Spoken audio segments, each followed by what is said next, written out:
It ain't exactly late-breaking bloody murder headlines. The American comic industry is an outright fucking freefall. By way of prologue, I first want to correct all the nipcucks saying the Western comic industry is what's dying here. Look, Western is not a synonym for American. And this may come as a bit of an insulin shock there, Kenji, but not only are there bigger per capita comic industries in the US and Japan, France in fucking particular rakes in more cash than both, while accounting for a sizable portion of global manga sales on the side. Bande dessinée, which I plan to do a proper recommendations video on in the future, is big as fuck, and by all accounts, still very much thriving. Festooned with fantasy, sci-fi, and genre fiction in lieu of Richard Simmons spandex and superpowers, it's also more socially and culturally acceptable in its home country. Fuck, even manga is a marginal industry in Japan, with otaku roughly translating to socially awkward fanatic, which, in my personal experience, is precisely how obsessive animutards are regarded on the island of glorious Nippon. In France, everyone from pock-faced fucking dorks to crotchety babushkas mosey on into the massive two-story Parisian comic shops for a fucking fix. It's generic American cape shit that's collapsing here, and it has been for roughly a decade. But the onset of the pinko pox has done it nary a fucking favor, with comic shops one of the first local businesses to be declared non-essential and therefore dangerous by the same government that's kept the light rail and indeed all public transit shuttling shitbag hobos across the country, all on the taxpayer's dime, I notice, compounding the cratering of the economy and the inevitable reality that non-essential items like comics, movies, and motherfucking games are the first items crossed off the average person's goddamn grocery list is the simple fact that comic pros have whiled away the last 5 years motherfucking their own fans. Doubt me? Look up a few of your favorite creators on Twitter. No, seriously, I'll wait. Oh, sure, the bona fide fucking legends, the Frank Millers and so forth, couldn't be fucked to acknowledge your very existence. But an awful lot of those second, third, and fucking 14th string pseudo-stars, the Mark Wades of the world and the like, have been hit hard by the Mack truck of Trump derangement syndrome and blockbotted half the planet as a result. And now their distributors, their government, and yes, even their readers have blocked them back. Some weeks ago, Diamond Distribution, effectively the nerve center of the entire American comic shop system, announced they will cuck and run from the Comic-Cough and suspend operations for the foreseeable future. In response, Marvel furloughed their entire stable of talents, at least temporarily, while DC, determined to cling to the waning embers of their commercial viability, announced alternate arrangements to circumvent Diamond and, by association, physical comic shops in their entirety, touching off a gale-force typhoon of tism from the same social justice simps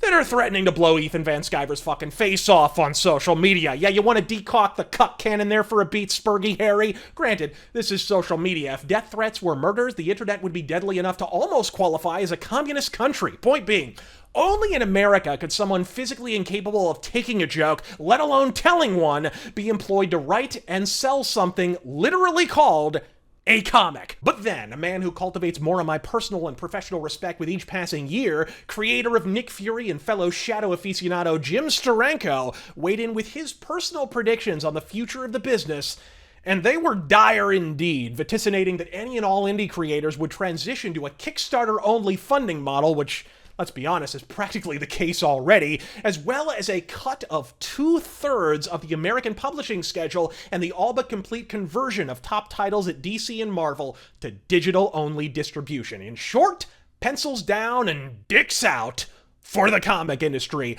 And as easy as it might be to lay this all at the feet of the beer bug, the truth is, these chickens have had reservations in the roost for the last 10 to 20 years. Marvel started out the aughts strong, but by the Great Recession, a combination of crossover load, cringy politics, and self-aware pop culture-laden relaunches had cratered the comic business. DC reassumed the top sales spot, Marvel couldn't sell beans at a farting contest, and they bandied back and forth for a bit, trading places atop the sales shit pile, until today, 2020, where what was once vibrant competition looks more like two winos having a hobo knife fight over an empty bottle. And so the stories of long-standing comic shops relocating to Splitsville have begun to swirl. Hell, my own local comic shop of choice, for decades, one that stood for over 35 fucking years, closed down for good thanks to this hot, sweaty garbage. And they're not alone. For all the government's talk of social distancing, the unemployment line is more crowded than the exits at a Rage Against the Machine concert. And the motherfuckers hand waving all this away as yet another Corona-Chan casualty.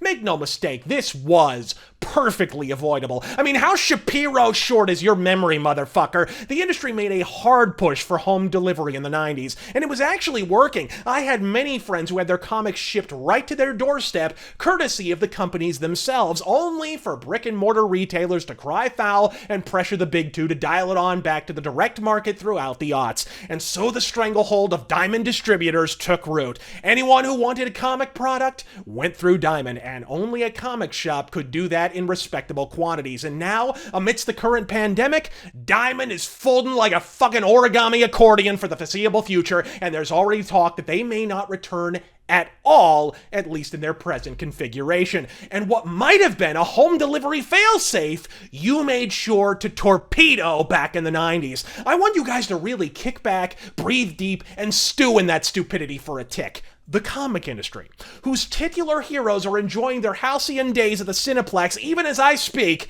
have found a way to lose money even as the characters they created have never been more culturally relevant in their 70-plus years of existence.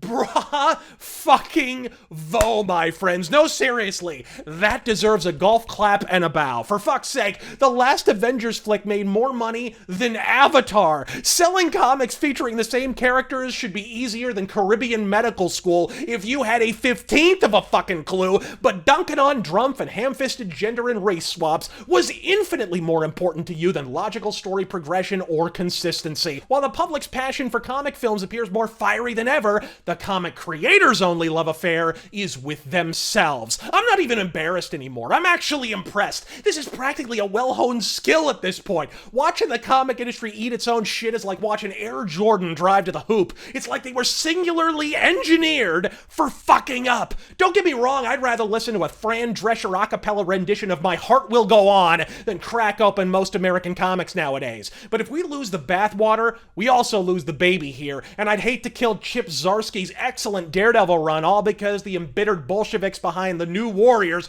heard comics had 4 colors and decided to put them all in their fucking hair. I'm Razor Fist. God fucking speed.